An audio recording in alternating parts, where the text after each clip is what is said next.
तो मैं आपको कुछ सीपी मॉड्यूल सेटअप्स के बारे में बताता हूँ। ठीक है, ये बहुत ज़रूरी होते हैं, बहुत ज़रूरी मतलब इनसे ये बहुत इम्पोर्टेंट होते हैं। अब इसमें क्या है कि आपको क्या करना है, ज़्यादा से ज़्यादा चीज़ों को समझने की कोशिश करनी है। अब ये जो सवाल है समझना क्या है, देखो क्या होता है कि जब भी हमारे सामने मार्केट किसी भी रिवर्सल एरिया पे जाती है तो वो कई सारे मूव क्रिएट करती है रिवर्सल के, और वही सबसे ज़्यादा, देखो ये जो मैं आपको चीज़ें बता रहा हूँ ना, दिस इज़ द 1% पार्ट, मतलब ये आपके उस पेशेंस के 1% पार्ट का हिस्सा है जहाँ पर आपको मार्केट एंट्री देगी। ये उस 1% पार्ट का हिस्सा है, तो उसी के 1% पार्ट का हिस्सा जो है मैं आपको यहाँ बताऊँ, उसी 1% में आता है। ठीक है, ध्यान से सुनो, उसी 1% में आता है। तो यानी कि ये एक एग्जीक्यूशन पार्ट है जहाँ पर हमें एक्शन लेना पड़ता है, यहाँ पेशेंस नहीं चलेगा। This is a action part. इसे अगर इग्नोर करा,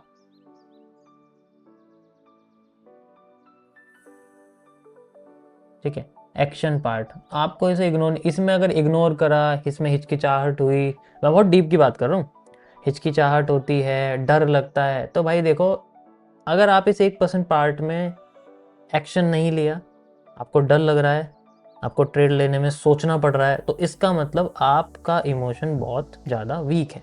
आपको अपने इमोशनल कंट्रोल पे काम करना है। ठीक है, आपको अपने इमोशनल कंट्रोल पे काम करना है। तो यहाँ पर जो फोमो क्रिएट होता है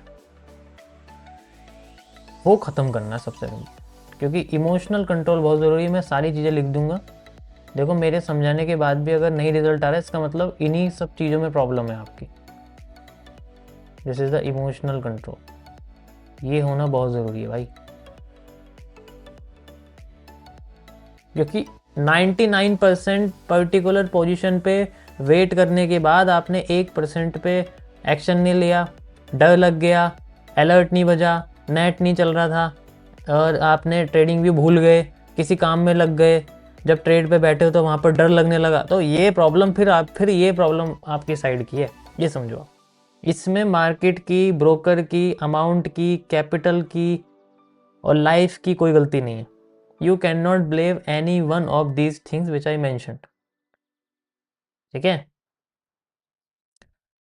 तो छूटने के बाद फोमो होना, एक्शन ना लेना, ये सारी चीजें यूजर के ऊपर डिपेंड करती है।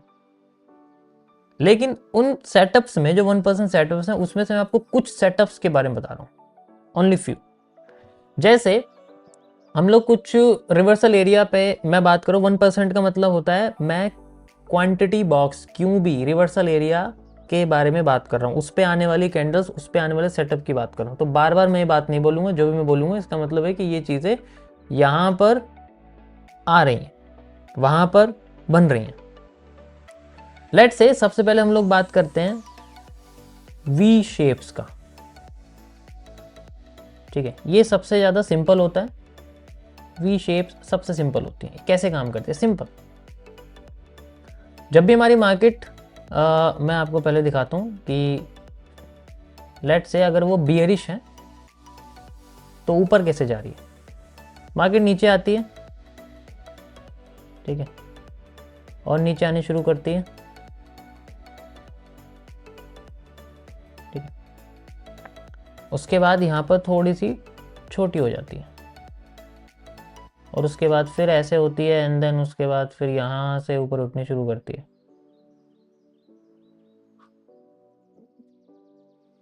फिर यहाँ से ऊपर उठनी शुरू करती है, फिर ये थोड़ी सी ऐसे नीचे आ जाती है।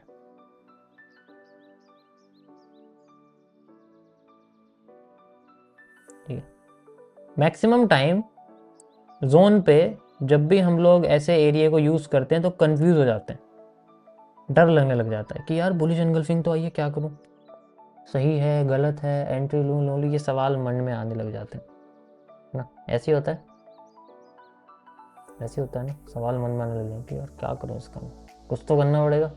जब सोचते हैं अगली कैंडल बन जाती है। इसके बाद ही जब यहाँ पर हमारा जनरली एक थिंकिंग टाइम चल रहा होता है, जैसे हम लोग थिंकिंग टाइम में होते हैं, उसके बाद हमें मन में बहुत सारे सवाल आते हैं कि यार क्या इसमें लगाऊं, क्या सही है, गलत है, क्या मैंने जो लॉट लिया है वो सही है, क्या मैंने जो क्वांटिटी ली है वो सही है, क्या मेरा सच में रिवर्सल एरिया यहाँ पर है। ये कई सारे सवाल, और ये तब नहीं आते जब आप रिवर्सल एरिया बनाओगे। एक कब पता है कब आएंगे, ये तब आएंगे जब आपके सामने कंफर्मेशन 1% की कोई भी एक पैटर्न आपके सामने आएगा, तब सवाल पैदा होते हैं। अब बता दो मुझे किस किस के मन में ऐसे सवाल नहीं आते। ठीक है, जो बोलते हैं ना मैं ट्रेड नहीं करता है, कुछ नहीं आता, अगर मैं नहीं करता ये सब चीज़ें तो ये सब चीज़ें मुझे क्यों फील हो रही हैं, मैं क्यों जानता हूँ चीज़ों के बारे में। सोचो, जस्ट इमेजिन एंड टेल मी।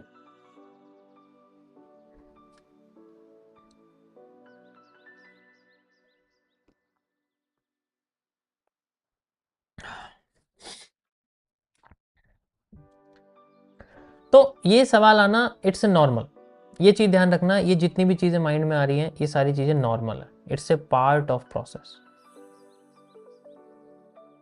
ये नॉर्मल है, इसमें कोई रिजगिटाने वाली बात या कमजोरी नहीं है।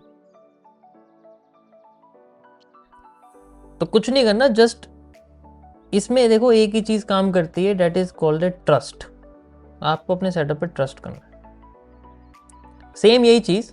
ठीक है, तो वी शेप में यही चीज़ होती है, सिंपली आपके सामने मार्केट सीधे आती है। ठीक है, मैं आपको थोड़ा लाइन चार्ट में समझा देता हूँ। यहाँ पर मार्केट आती है, ठीक है, और फिर उसके बाद ऊपर चली जाती है। सबसे सिंपल सेटअप होता है, इसके अंदर 4-5 कैंडल बनती है, तो हमें सबसे बॉटम की कैंडल को देखना होता है। ये तब होती है जब मार्केट स्नाइपर रिवर्सल करती है। स्नाइपर रिवर्सल मतलब नीचे आएगी, कैंडल बनाएगी, सीधे ऊपर चली जाएगी।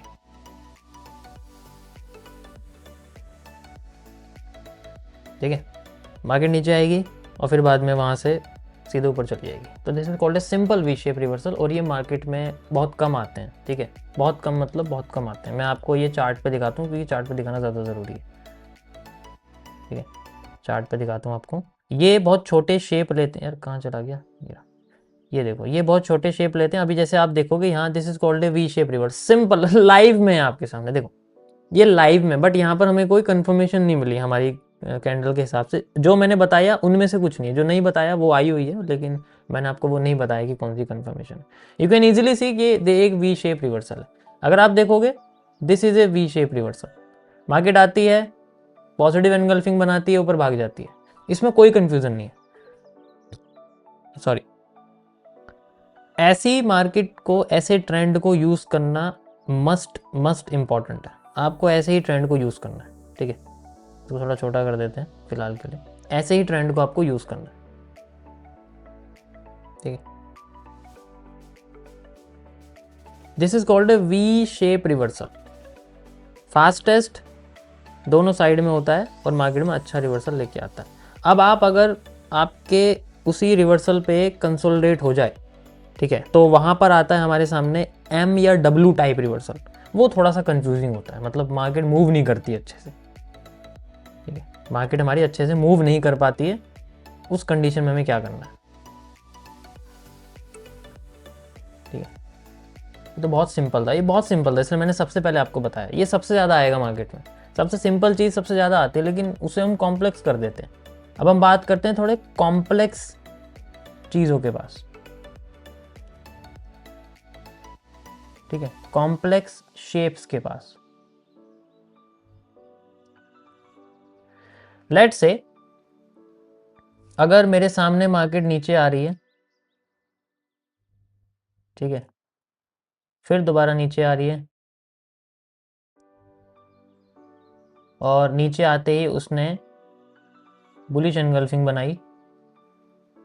ठीक है, और उसके बाद फिर से दोबारा इसी तरीके से नीचे आ रही है और बुलिश एनगल्फिंग फेल कर देती है। ये सारी चीज़ें रिवर्सल एरिया पे हो रही है, पूरा का पूरा रिवर्सल एरिया वहाँ चल रही है। ठीक है, मतलब रिवर्सल एरिया के पास चल रहा है, ये समझो आप। उसके बाद फिर बाद में मार्केट में हैमर बनता है, हैमर बनता है और फिर दोबारा मार्केट नीचे आती है और इसको एक ही कैंडल में फिर से फेल कर देती है। अब क्या करें, जो भी कैंडल देख रहे हैं वो सारी फेल कर रही है, इसका मतलब कुछ गड़बड़ तो नहीं है। क्या हो गया ये, मतलब रिवर्सल एरिया पे दो दो बुलिश कैंडल फेल कर गई हैं। फिर मन में क्या आता है, सारा सवाल आता है फिर दोबारा से कहाँ पहुंचोगे। जैसे ये आएगी उसके बाद देखो, जैसे ये फेल करेगी उसके बाद होगा डर, जैसे ये कैंडल फेल होगी उसके बाद होगा डर सा लगेगा, यार ये क्या हो गया, ये नहीं होना था। अब जब ये कैंडल आएगी इस पे वही सेम फीलिंग आने लगेगी और वही सारी चीजें सोचने लगोगे। लेकिन इसमें सबसे ज्यादा फोकस जाएगा तुम्हारा रिवर्सल एरिया पे या क्वांटिटी बॉक्स पे, लॉट पे नहीं जाएगा उसके बाद, क्योंकि लॉट तो लॉस तो हो चुका है, लॉस तो हो चुका है। तो अब इसको कैसे सॉल्यूशन निकालोगे, इसका सॉल्यूशन कैसे निकलेगा, सोचो।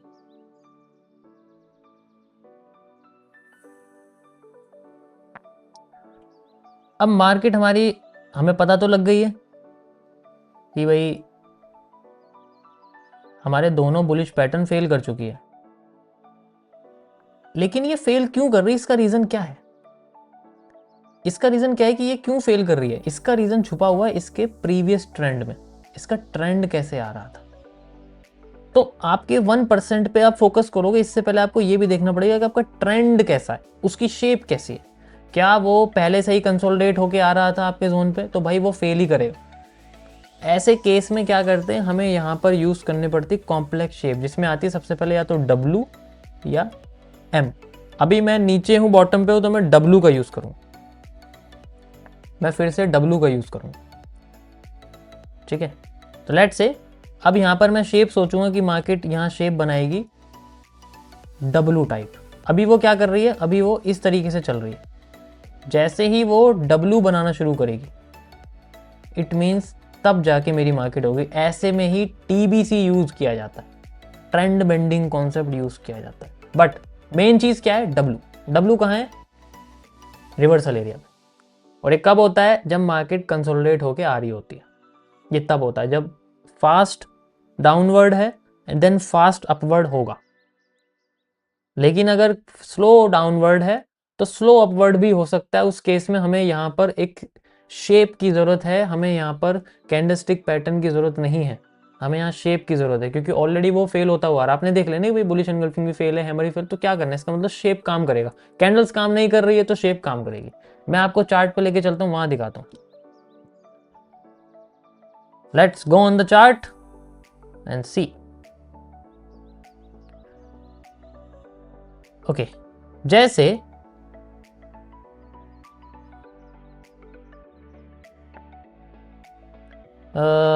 एग्जाम्पल के लिए ये देखो आप, ठीक है, यहां पर आप देखो, यहां आपको क्या दिखाई दे रहा है, ये हिस्सा आपको क्या समझा रहा है, ये हिस्सा आपको सिंपल ये समझा रहा है कि भाई देखो ऐसा है, बुलिश एनगल्फिंग काम नहीं कर रही, तो इसका मतलब है मुझे शेप पे फोकस करना है, मुझे कैंडल पे फोकस नहीं करना है। जब शेप काम कर जाएगी उसके बाद जाके कैंडल काम करेगी। When you see the shape works then candle works. आप देखो W बना, काम नहीं किया, फिर W बना एंड देन काम किया, और फिर बाद में जब रीटेस्ट करा then we have to find out the shape. और ये शेप आपकी जो होगी, लेट्स से यहाँ रिवर्सल एरिया था, तो आपकी कंफर्मेशन कैंडल आपके रिवर्सल पे ही आएगी, but after forming the shape, after working the shape. इससे इजी कुछ नहीं हो सकता। ऑलवेज ट्राई कि अगर भाई कोई कंसोलिडेटेड या पैरासाइटिक सप्लाई या डिमांड है, जो मैं आपको आगे बताऊं पैरासाइटिक का मतलब क्या होता है, जो ऑलरेडी जानते हैं उनको पता होगा। अगर वो पैरासाइटिक सप्लाई या डिमांड है, उस केस में सिंगल वही पैटर्न जो काम नहीं कर रहा, मैं हमेशा ये करता हूँ, जितनी भी स्ट्रीम है जाके पुरानी देखना, आपको पता लगेगा। मैं बोलता बेशक नहीं हूँ, क्योंकि वो मेरे हैबिट में आ गया, ठीक है। जैसे गाड़ी चलाते तो मैं बोल भी सकता हूँ, गाड़ी चला भी सकता हूँ, वो गाड़ी हैबिट में आ जाती है। ये सेम चीज़ मेरे हैबिट में आ चुकी है, इसलिए मैं इस चीज़ को समझो कि जब भी ऐसा होगा we have to focus on the shape. And जब भी मार्केट बॉटम पे होती है सिंपल एंड सोबर W, जब मार्केट टॉप पे होती है सिंपल M, और इसके अलावा कुछ नहीं है। हमें बस अपने रिवर्सल एरिया पे W को काम करते हुए देखना है अगर हम बॉटम पे है, और अगर हमें रिवर्सल एरिया पे M को काम करते हुए देखना है जब वो टॉप पे। दोबारा मार्केट वहाँ आएगी, रिवर्सल देगी, ठीक है, तो आपको पता लगेगा। आपको इतना एनालिसिस परफेक्ट होता है तो आप खुद ट्रेड क्यों नहीं करते? क्योंकि मेरा काम ट्रेड करना नहीं है ना भाई, मेरा काम एनालिसिस करना है। मेरा काम पानी पीने का है, बोतल बनाने का नहीं है ना। मैं बोतल भी बनाऊं और पानी भी पीऊं फिर तो मैं बेवकूफ़ हूँ। जो मेरा काम है वो करूंगा ना मैं।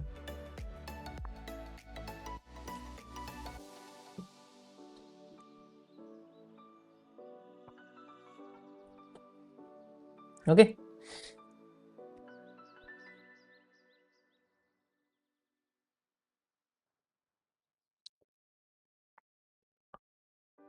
ये कम से कम 100 बार आप फाइंड आउट करो, then you will find out कि किस तरीके से मार्केट काम कर रही है। 100 बार आपको फाइंड आउट करना पड़ेगा, आपके रिवर्सल एरिया पे आपको समझ में आ जाएगा कि ये चीज़ें कैसे काम है। देखो ये वी शेप रिवर्सल है, ये देखो यहाँ कंसोलिडेशन है, फिर वी शेप रिवर्सल है, यहाँ एम है, यहाँ देखो, यहाँ भी आपको समझ में आ गया कि क्या हो रहा है मार्केट में। तो you have to just find out कि कौन सी चीज़ें काम कर रही हैं, कौन सी चीज़ें काम फेल हो रही हैं, then you will easily find out कि हाँ भाई जैसे ही आपका डब्लू काम करेगा उसके बाद हमें बस अपने जोन पे वही CCPs चाहिए, ठीक है, ओके।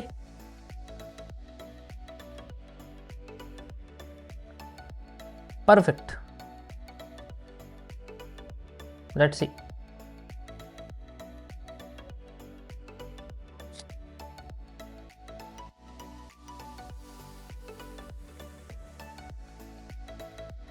अब जैसे मार्केट अपने आप को इस तरीके से डब्लू बना रही है, लाइव में करके दिखाता हूँ भाई। ये देखो डब्लू है, ये देखो फिर एक डब्लू बना, फिर मार्केट ऊपर गई है, एंड देन फिर से अगर जब यहाँ आएगी तो हमारा रिवर्सल एरिया पहले ही लगा हुआ है, यहाँ आके अगर पॉजिटिव पैटर्न देगी then it can go up side, simple as that. मैं इसको एक्सटेंड भी कर सकता हूँ। यहाँ मुझे बुलिश एंगल्फिंग दिख रही है, वैसे मैंने यहाँ बोला यहाँ कोई पैटर्न नहीं है, बट कोई प्रॉब्लम नहीं, मुझे यहाँ बुलिश एंगल्फिंग दिख रही है, मैं यूज़ कर सकता हूँ। But why am not using, क्योंकि यहाँ भी डब्लू ने काम करा, अभी पैटर्न नहीं आया मेरे सामने, तो पैटर्न भी आएगा, we can wait, we can go with the trend. Okay, ये बुलिश एंगल्फिंग आई हुई है, कोई प्रॉब्लम नहीं है, मेरे को बुलिश एंगल्फिंग दिख रही है, but when shape works candlestick pattern will work. CCP नहीं बनी तो भाई बनेगी सीसीपी, क्यों नहीं बनेगी? सीसीपी बनेगी। अगर आपका एम या डब्ल्यू काम कर रहा है तो सीसीपी बनेगी। बहुत कम केस हैं जिनमें सीसीपी नहीं बनती हैं, और ये उसी में है जब देखो ये कंसोलिडेट होती हुई आ रही है, इसलिए मैं आपको इसमें बता रहा हूँ। मैं अभी सिर्फ इसकी बात कर रहा हूँ तो this is A V shape reversal, but अगर मैं इस पूरे की बात करता हूँ, this is not A V shape reversal, this is a consolidated zone. और अगर यहाँ है तो मुझे वो फाइंड आउट करना जो चीज़ें फेल कर रही है। मैंने शुरू से मेंशन करता हुआ आ रहा हूँ, बताया भी है मैंने, hammer hammer hammer hammer hammer मैं बोल भी रहा हूँ तब से, ठीक है। समझ आया थोड़ा सा? देखो है तो मैं समझ रहा हूँ, पहले से मैं नया अगर समझाऊंगा तो आपको लगेगा कि यार थोड़ा कॉम्प्लेक्स हो गया, बट पुराने को चेंज करके मैं थोड़ा नया बता रहा हूँ, इसलिए इसे समझने में टाइम लगेगा, but it will work, it will work as simple as that, okay, perfect. So ये हो गया, जब हमारे सामने कुछ कॉम्प्लेक्स शेप बनती है, इसमें हम लोग एम और डब्ल्यू का इस्तेमाल कर सकते हैं। इसमें मतलब अगर मार्केट ऐसे आ रही है तो we can use the M, और फिर मार्केट हमें रीटेस्ट करके उसी हमारे जोन पे आएगी, एंड देन वहाँ हमें कोई बेरिश पैटर्न मिलेगा, मार्केट फिर से नीचे आ जाएगी। तो जोन इम्पॉर्टेंट है हमेशा के लिए।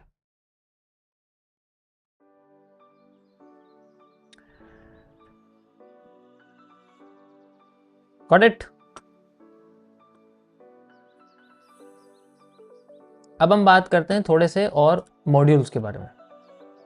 कुछ मॉड्यूल्स ऐसे होते हैं जिसके अंदर हमें फॉक्स जैसे कॉन्सेप्ट को यूज़ करना पड़ता है, ठीक है, क्योंकि ऐसी अभी बहुत सारी चीज़ें जो मैं यहाँ बता सकता हूँ, बट उससे पहले मुझे बीच में कुछ बताना पड़ेगा, उसके बाद ही फिर वो आगे की चीज़ें बता सकते हैं, ठीक है।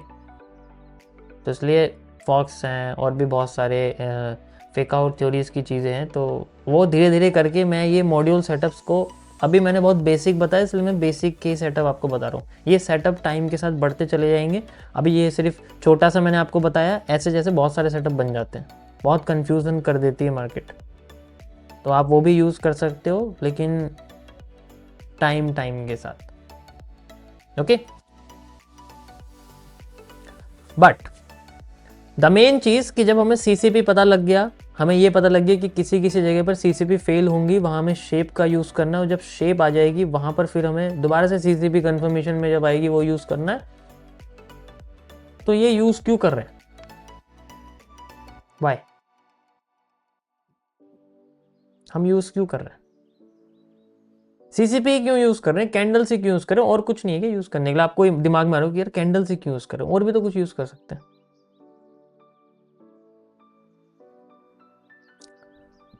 सवाल मन में, सबके मन में यही आता हो कि हम क्यों यूज़ कर रहे हैं सीसीपी, सीसीपी यूज़ करने का मतलब ही क्या, और क्या यूज़ कर सकते हैं।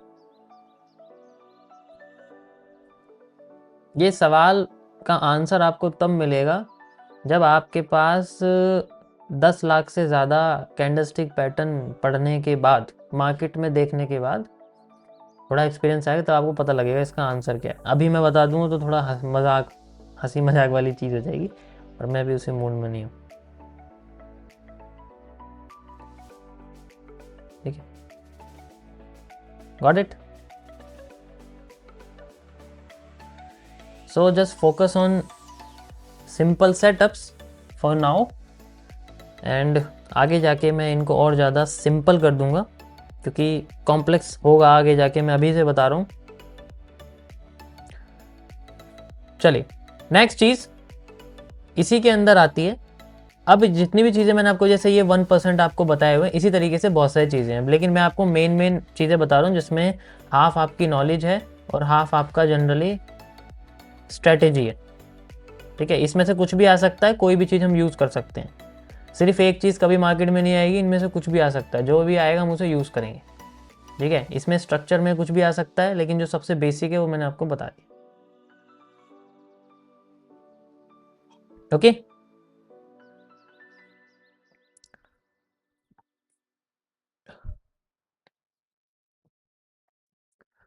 नेक्स्ट चीज़ है, एक सिंपल सी लास्ट चीज़ आपकी बची है, क्योंकि ये 1% का खेल है, यानी कि जो एंट्री है उसके बाद फिर मैं आपको ट्रेंड एनालिसिस बता दूंगा कल से, या जब भी नेक्स्ट स्ट्रीम होगी तो मैं आपको ट्रेंड, यानी कि फिर हम सप्लाई डिमांड पढ़ेंगे, कौन सी QFL कहाँ लगानी है, कब हमें 50% यूज़ करना है, कब हमें 100% यूज़ करना है, कब हमें 150% यूज़ करना है, कब हमें 200% यूज़ करना है, कब हमें डबल करना है, ट्रिपल करना है, या फिर कहीं और से दोबारा उठानी है। ये सवाल के जवाब आपके धीरे धीरे करके हर तरीके के कॉन्सेप्ट में आते रहेंगे। ठीक है, तो मैं थोड़ा सा बेसिक आपको इंट्रोडक्शन दे देता हूँ कि हम लोग किस चीज़ को कहाँ रिपीट करते हैं। मार्केट हमेशा अपने पुराने मूव को रिपीट करती है, और इसी चीज़ को मैंने नाम दिया था MMC के अंदर, one of the phenomenal thing known as the ROS, repetition of structure.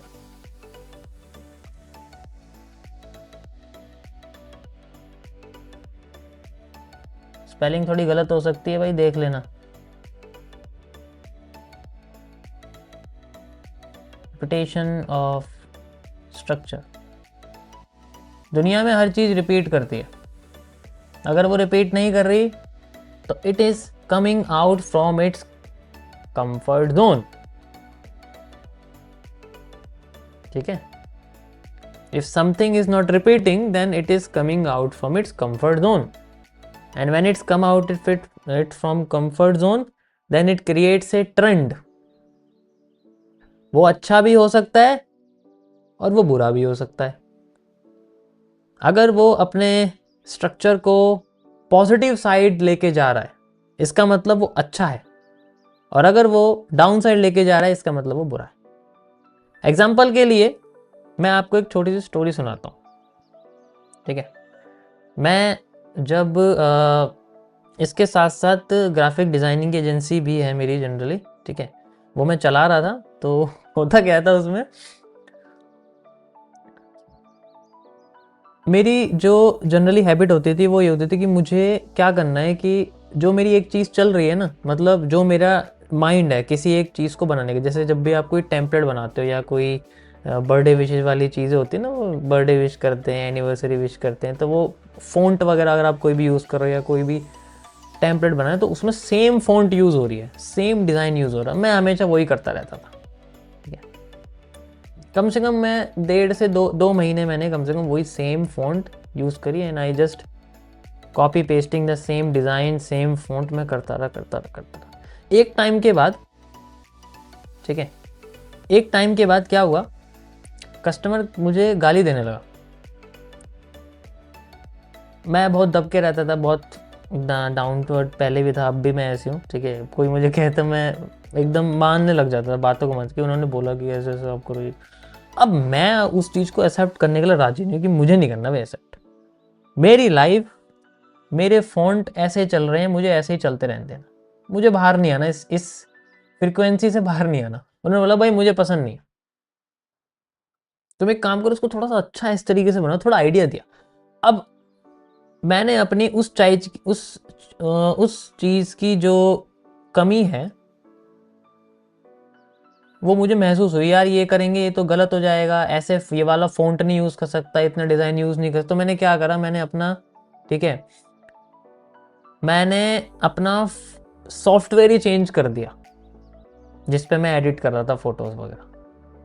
अब जब मैंने अपना सॉफ्टवेयर चेंज किया तो वहाँ पर मैं मेहनत कम करने लगा और क्रिएटिविटी ज़्यादा रहने लगा। ये मेरा एफर्ट का ग्राफ है, ये मेरी क्रिएटिविटी का ग्राफ है। तो मैं मेहनत कम करने लगा, मैं क्रिएटिविटी, तो मैंने जैसे ही मैंने मेहनत कम करी मेरी क्रिएटिविटी ज़्यादा आ गई। तो क्रिएटिविटी आई, मैं अपने लूप से बाहर आ गया। जैसे ही मैं लूप से बाहर आया मेरी क्रिएटिविटी बढ़ती गई, मेरी मेहनत कम हो गई। फिर मैं एक चीज़ बनाता था और उसी के अंदर ही क्रिएटिविटी करता रहता था। एक ही मुझे पूरे महीने में पोस्ट बनानी है, इंस्टाग्राम की पोस्ट या कुछ बने, और फिर मैं उसको, तो मेरा जो थिंकिंग ग्राफ है, मेरी जो क्रिएटिविटी वाला ग्राफ है वो ऊपर चलाता गया, ऊपर चलता गया। That is how the changes come.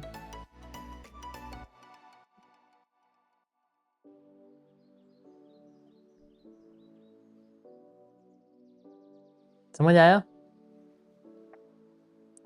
समझ आया मैंने क्या बोला? और फिर वो आज मेरे यहाँ भी हेल्प करती है। अगर मुझे कुछ भी, अब नीचे आप ये देख रहे होंगे, ये नीचे पानी सा बह रहा है, ठीक है, आग सी जल रही है नीचे, इसमें वीडियो चल रही है, सारी डिज़ाइन दिख रही है। ये सारी डिज़ाइन मैंने बनाई नहीं है, but it's just my mind of creativity. मुझे जो चाहिए, जो मेरे दिमाग में आ रहा है वो मैं पॉसिबिलिटी करके रहता हूँ। मुझे यहाँ सब्सक्राइबर नंबर चाहिए, मुझे यहाँ लाइव लिखा हुआ आना चाहिए, यहाँ मुझे पेंसिल लिखी आनी चाहिए, यहाँ मुझे घड़ी चाहिए, तो मुझे घड़ी चाहिए, चाहे कैसे भी है मुझे घड़ी चाहिए। That is how the creativity work. फिर उस पर काम करते हैं, फिर बनाते हैं उसको, कोशिश करते हैं, जब वो चीज़ होती है the satisfaction level is perfect. और फिर क्या, ये थोड़ी हम लोग बैठ गए यही करते रहेंगे, घड़ियाँ ही लगाता रहेंगे अपनी लाइव स्ट्रीम पे, ये थोड़ी चेंज करेंगे उसको और अपग्रेड करेंगे। हर दिन धीरे धीरे करके 1% अपग्रेड करेंगे, तभी तो अच्छे होते चले जाएंगे। That is how the chart works. हमें चार्ट पे बस वही रिपीटेशन ढूंढना है। जिस दिन वो रिपीटेशन करना बंद कर देगा, जिस दिन वो रिपीटेशन करना बंद कर देगा, वहां पर क्रैश आता है, या तो पॉजिटिव साइड आता है या डाउन साइड आता है। हमें बस उस क्रैश में वेट करना है।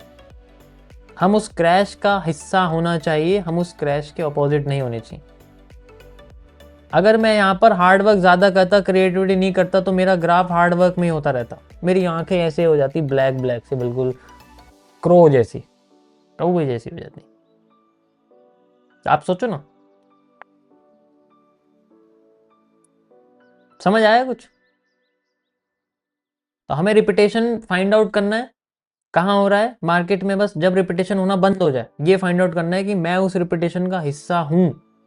अगर मार्केट ऊपर जा रही है तो मैं उस रिपीटेशन का हिस्सा होना चाहिए, उस मूव का हिस्सा होना चाहिए। मुझे पता होना चाहिए कि वो ऊपर जा रही है। ये तभी पता लगेगा जब मैं उस रिपीटेशन को पढ़ूंगा जो वहां चल रहा था पिछले 1 दिन से, पिछले 2 दिन से, पिछले 10 दिन से, पिछले 1 हफ्ते से, पिछले 1 महीने से, पिछले 5 मिनट से। एक बार उस रिपीटेशन को समझ लिया, then I can find out कि मार्केट में अगला मूव क्या हो सकता है। तो ROS का मतलब यही है। एक भी कमी किसी एक साइड में दिखी, आपको उसके अपोजिट में मूव दिखेगा। जैसे मेरी कमी मेरे हार्डवर्क में मिली तो मुझे क्रिएटिविटी बढ़ी मेरी।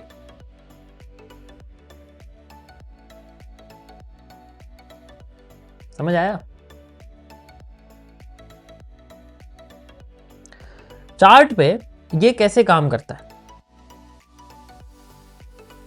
ठीक है। चार्ट पे बहुत सारी चीज़ें होती हैं, सप्लाई डिमांड होती है, ठीक है, वॉल्यूम्स होते हैं, लिक्विडिटीज़ होती हैं, तो ये तो चलो एक लैंग्वेज लर्निंग है। लेकिन जब बंदा चार्ट पे बैठता है तो वो देखता है यहाँ क्या आ रहा है, फिर मुझे देखता है मेरे लेवल पे है नहीं है, लेवल पे आता है, वेट करता है, ठीक है, इतने में वो अपने लॉट सेलेक्ट करता है, अपना बैलेंस देखता है, रिस्क मैनेजमेंट सेट करता है, और उसके बाद जैसे ही मार्केट उसके लेवल पे आती है, कन्फर्मेशन मिलती है, ट्रेड लगा देता है, टीपी लगा देता है, अलर्ट्स लगा देता है एसएल पे और 50% पे, या जो भी उसकी ट्रेलिंग की कंडीशंस होती है, जैसी वो सारी फुलफिल हो जाती हैं, देन वो अपना सिस्टम बंद करेगा और जाके अपना काम करेगा, ताकि उसका मन उसके चार्ट और ट्रेड से डाइवर्ट हो जाए।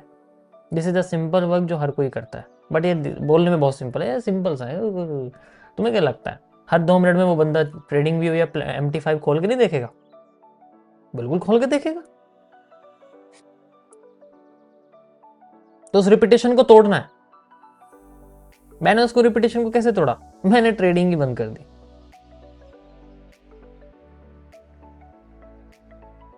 ट्रेडिंग ही बंद, रिपीटेशन ही टूट गया, और फिर मैं उसी काम पे फोकस करने लगा जिससे मेरी ट्रेड अच्छी हो। कैसे अच्छी होगी? मैं एनालिसिस करूं जब तो अच्छी होगी, या ट्रेडिंग ही करता रहूंगा, ट्रेड ही दबाता रहूं, बाय सेल करता रहूं, उससे अच्छी हो जाएगी? ट्रेड पे रोता रहूं, लगाने के बाद रोने की जो हैबिट है वो आ जाएगी, तो वो रिपीटेशन तोड़ना पड़ेगा। तो हर चीज में रिपीटेशन है। समझ में आ रहा है क्या कह रहा हूं मैं? तो मुझे अगर अपनी रिपीटेशन तोड़नी है तो पहले मुझे अपनी हैबिट तोड़नी पड़ेगी, कंफर्ट वाली हैबिट तोड़नी होगी। बहुत लोगों को कनेक्टिविटी हो रही होगी कि हाँ यार ऐसा तो है। ट्रेड लगाने के बाद तो फिर मैं दुनिया भर के एक्सप्लेनेशन मेरे माइंड में आते हैं, ट्रेड से पहले गायब हो जाता है माइंड। क्या चल रहा है यार, कुछ आ भी रहा मार्केट में? कुछ नहीं आ रहा।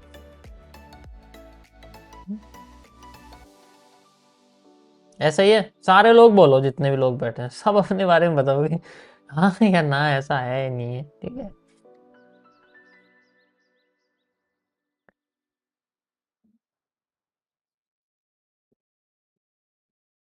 तो this is the main thing.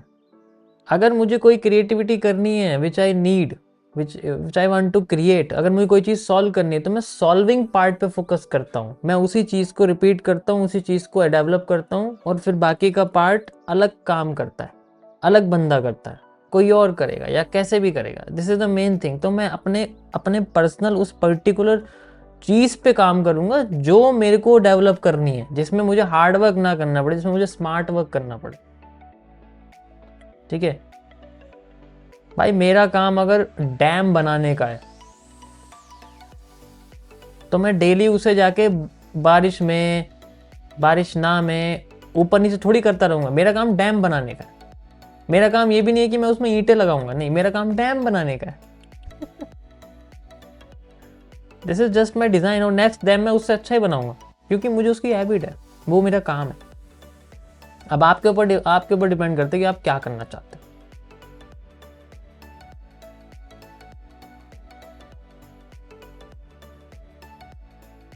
जैसे ही ट्रेड खत्म हो जाएगी, सारी की सारी मार्केट आपके सामने ऐसे लगेगी, यार ये इतनी सिंपल थी और मैंने क्या कर दिया, ये तो बहुत सिंपल थी।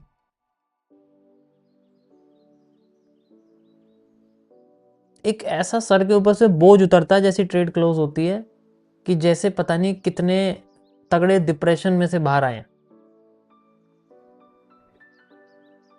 तो ऐसा नहीं होना चाहिए भाई, अपना काम हटाओ।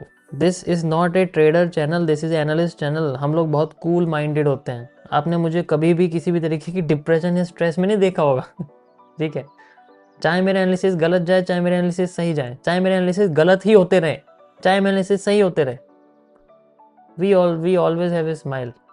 ऐसा नहीं होता कभी। यही चीज है जो एक ट्रेडर और एनालिस्ट के बीच की रेखा को बनाती है। आपको अगर दोनों बनना है तो बाकी सब बने हुए हैं ऑलरेडी, ठीक है। तो it's just the same thing, you have to break the repetition. उसके लिए आपको रिपीटेशन को समझना पड़ेगा। अगर आपको ब्रेक करना है repetition, which is known as the breakout, तो ये जब ब्रेक करके आपका ट्रेंड बनेगा, इसको हम लोग बोलते हैं ब्रेकआउट, BR। जब वो नीचे जाती है उसे भी हम लोग BR कहते हैं, लेकिन उसे हम ब्रेक डाउन कहते हैं। मार्केट में दोनों साइड मार्केट आती है, ठीक है। तो जब वो ऊपर ब्रेक करेगी तो इट मीन्स है कि आपका वो ब्रेकआउट हो रहा है, आपने रिपीटेशन समझा और आपने समझा कि मार्केट में ब्रेकआउट होगा, ब्रेकडाउन नहीं होगा। तो ब्रेकआउट समझने के लिए आपको रिपीटेशन समझना है, ब्रेकडाउन समझने के लिए भी आपको रिपीटेशन समझना है। दोनों चीजें बहुत इंपॉर्टेंट हैं। समझ में आई थोड़ी सी स्टोरी? तो अभी सारे लोगों की एक डिफरेंट प्रॉब्लम है। 60% लोगों की प्रॉब्लम अलग है, 20% लोगों की प्रॉब्लम अलग है, फिर 20% लोगों की प्रॉब्लम अलग है, सबकी प्रॉब्लम अलग अलग है। ठीक है, तो अपनी सारी प्रॉब्लम को हटाओ, ये देखो कि रिपीटेशन किस चीज़ का हो रहा है कि मैं डेली इसी प्रॉब्लम को लेके बैठता हूँ, उसको तोड़ने की कोशिश करो और एक पॉजिटिव तरीके से कि मैं आगे जाके उसको कैसे कर सकता हूँ, उसको कैसे पॉजिटिव लेके आ सकता हूँ। रिपीटेशन टूटना चाहिए, अगर वो चीज़ नुकसान दे रही है तो रिपीटेशन तोड़ो। भाई डाउन में जा रहा है आपका ग्राफ, आपके डिसीजंस का ग्राफ डाउन में जा रहा है। जिस दिन आपको लग रहा है कि मेरी QFL या मेरा रिवर्सल एरिया काम नहीं कर रहा लगातार, उस रिपीटेशन को तोड़ने की कोशिश करो, क्या गलत कर रहे हो। उसके लिए आपको रिपीटेशन पढ़ना पड़ेगा। इसलिए मैं डे 1 से कहता हूँ जर्नल बनाओ, जर्नल होगा तो you will find out what is the repetition which is causing me to take the wrong reversal area और may be the wrong supply demand. जब आपके सामने डेटा ही नहीं है तो कैसे पता करोगे? मेरे पास तो डेटा है, मुझे अब जर्नल बनाने की जरूरत नहीं है। My live stream are my data. जिस दिन मुझे लगता है मैंने गलत बनाया था उस दिन का मैं चुपचाप जाके वो लाइव स्ट्रीम देख लेता हूँ अपनी खुद की, और मुझे पता लग जाता है कि हाँ मुझे चार्ट सेव करना नहीं पड़ता। यही रीज़न है मैं मेरा ट्रेडिंग व्यू चार्ट हमेशा आप देखो क्लियर रहता है। मैं कुछ फालतू के पहले की तरह लेवल्स वगैरह नहीं लगा के रखता। आपने बहुत लोगों को देखा हो कि वो लेवल्स वगैरह लगाते हैं। ठीक है, तो इट जस्ट की सिंपल चीज़ों को करना चाहिए। समझ आया? तो मैंने आपको एक ओवरव्यू रिपीटेशन ऑफ स्ट्रक्चर का एग्जांपल दे दिया है। ठीक है, इसके अंदर कई सारे पैरासाइटिक इफेक्ट भी होते हैं। अब आप सोचोगे यार मार्केट को इतना कॉम्प्लेक्स क्यों कर रहे हो? भाई मज़ा आता है कॉम्प्लेक्स करने में। ठीक है, जब समझ में आता है ना, पहले ही समझ में आने लग जाती है मार्केट, तो ट्रेड लगाने के बाद ऐसा नहीं लगेगा कि यार ये तो हाँ ये भी था इसमें। ऐसा नहीं बोलोगे कभी, ये मुंह से वर्ड नहीं आएंगे कभी भी। एक बढ़िया MMC एनालिस्ट के मुंह पे कभी ये वर्ड नहीं आते एनालिसिस होने के बाद कि हाँ ये था, यहाँ वो पहले ही निकाल के बैठ जाएगा सब कुछ। कैंडल की एक एक वीक का मेजरमेंट करके बैठ जाएगा, ना कोई इंडिकेटर ना कुछ, nothing. But it takes time and takes time. Got it? चलो भाई, आज का टॉपिक आप लोगों को मैंने बताया। मार्केट ने भी हमें अच्छा मूव दिया है, बट अभी वो हमारे उस पर नहीं आई है जिस जगह हमें चाहिए थी। And it's okay. मैंने बोला बुलिश एंगल्फिंग भी यूज़ कर सकते हैं, बट इट्स ओके।